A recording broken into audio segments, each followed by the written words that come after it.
Hello guys! In this video I'm going to show you how to suggest a location on the Zapmap application. But first of all, I just want to mention, please don't forget to subscribe to our channel, because at 100,000 subscribers we are going to show you our YouTube revenue statistics and growth strategy, how to make money online. So let's jump into it. First of all, open the application on your device.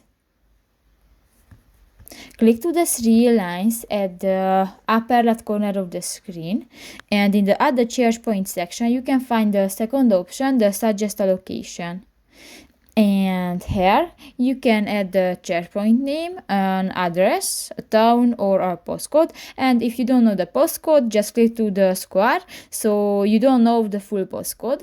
And if you finish, click to the next step and you can add different another information about the charge point and the location. So that's pretty much it for this video, guys. See you in the next one. Bye bye.